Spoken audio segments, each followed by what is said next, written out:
steps from the Capitol in Cheyenne with reporters in your hometown. These are the top stories from the Cowboy State Daily News Center.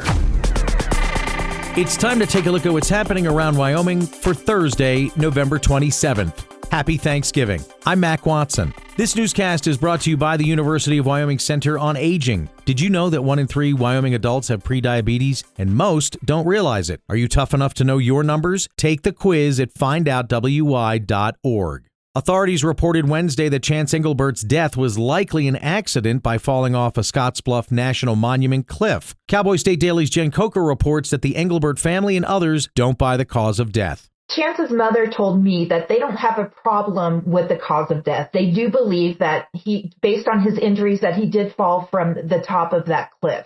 However, what they do have a problem with is the fact that he would have gone out of his way to walk up that trail. It's several miles up that trail to get to the top of this monument when it was a dark, stormy night and he was intending to head back to Torrington. That was his plan, not to climb monument in the middle of a storm. The family has a problem with the term accidental, and they cannot believe that he walked up to the top of that cliff by himself, and they believe he was either driven or taken there. The Moorcroft, Wyoming man was missing for more than 6 years before his remains were found in mid-October by a pair of hikers on a rugged cliff on the north side of the Scottsbluff National Monument.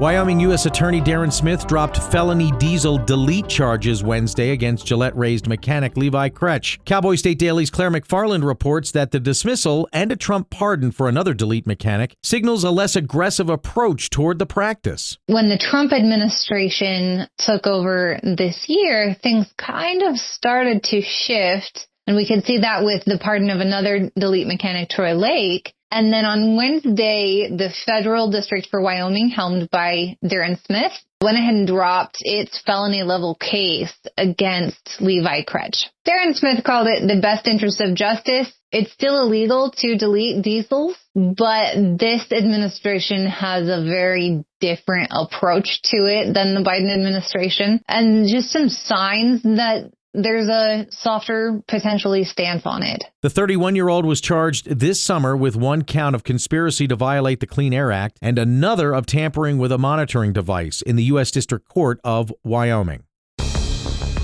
The ex-boyfriend of Wyoming Representative Nina Weber is suing her on claims she cheated him out of $6,000 for an African hunting trip. Cowboy State Daily's Claire McFarland reports that a bench trial in this case is ongoing. It's a small claims action, so it's limited to $6,000. It happens in the lower level court there in Park County. And so you have 2 very different stories at the heart of whether the state representative owes this $6,000 to her ex-boyfriend. Her attorney called it a political witch hunt, and she says, I had nothing to do with planning this trip. The first day of the bench trial in Cody Circuit Court unfolded on November 12th under Judge Joseph Dara. The second day is set for December 10th.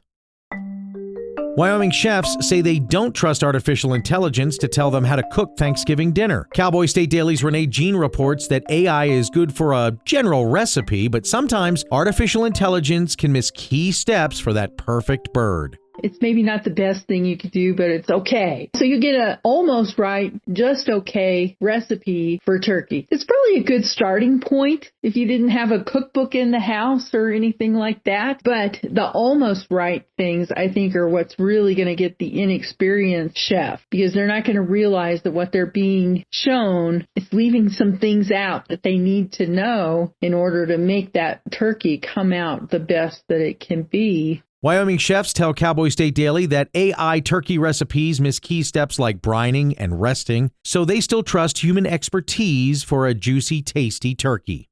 I'll be back with more news from Cowboy State Daily right after this. Find expert vascular care right here in Wyoming. Wyoming Interventional and Vascular Associates, or WIVA, is a division of Casper Medical Imaging and is home to experienced subspecialized physicians and physician assistants who provide comprehensive services to treat vascular disease. From PAD and AAA to venous disease, WIVA offers tailored solutions to get you back to enjoying the things you love. Schedule a consultation with WIVA today at caspermedicalimaging.net/WIVA or by calling 307-577-1003. Now, more news from Cowboy State Daily. The nation's Christmas tree that lights up the U.S. Capitol every year has come from Wyoming once. Cowboy State Daily's Dale Killingbeck reports that a 67-foot Engelmann spruce became the people's tree in 2010, and it featured thousands of LED lights and more than 5,000 ornaments from Wyomingites. A 67-foot Engelmann spruce tree that was cut from the Bridger-Teton National Forest, and it was trucked all the way across the country to go up at the U.S. Capitol, where it represented the people's tree for that year. Senator John Barrasso is the one that advocated for that tree to happen back in 2007, and he told me that it took a couple years for our state to be put in place, so that was why it was a 2010 tree. And from what Senator Barrasso said, it's been, since then, the greatest tree, the best-looking tree that the Capitol has ever seen. This year, the People's Tree for 2025 comes from Nevada, and the 53-foot red fir from the Humboldt-Troyabe National Forest will officially be put on display on December 2nd during a ceremony that includes the Speaker of the House and other dignitaries who help throw the switch to light the tree. A Cheyenne couple is accused of torturing a 14-year-old boy. Cowboy State Daily's Scott Schwebke reports that prosecutors say the teen was forced to drink gallons of water per day and live in a basement. The court records we obtained today show that allegedly that the couple had him living in the basement of their home in Cheyenne with just like a sleeping bag, and he had to wash his own clothes in a bathtub by hand. Obviously weren't feeding him properly. Now they've been charged, and the man is out on bond, and she's in jail under a $500,000 bond, and their court date's coming up. Court documents show that medical doctors say the boy nearly died and showed clear signs of abuse and malnutrition. Montana authorities are searching for whomever shot a black bear cub and left its carcass to rot. Outdoors reporter Mark Hines says as far as wildlife crimes go, one game warden says this is as bad as it gets. The guys I talked to up there said, yeah, he was a little big for his age, but it should have been really, really difficult to not tell that was too small a bear to shoot. Whoever shot it just shot it there and left it lay, just walked away. So kind of a terrible poaching case. The cub was illegally shot sometime between November 20th and November 22nd west of Stevensville, Montana, in the Missoula region, and reported to authorities on Sunday. No suspects have been found.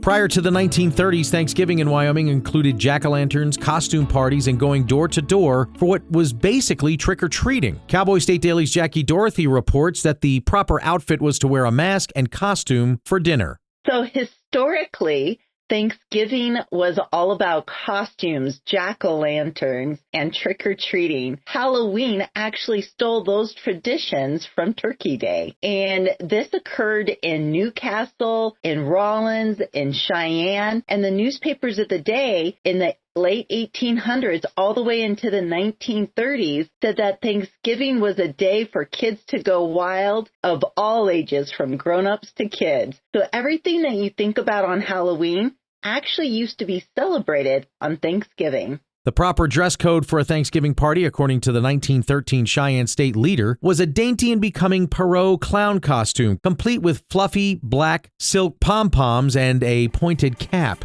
And that's today's news. Get your free digital subscription to Wyoming's only statewide newspaper by hitting that daily newsletter button on cowboystatedaily.com. And you can listen to this newscast every day by clicking subscribe on our YouTube channel, or listen to us on your favorite podcast app. Thanks for listening, and happy Thanksgiving. I'm Mac Watson for Cowboy State Daily.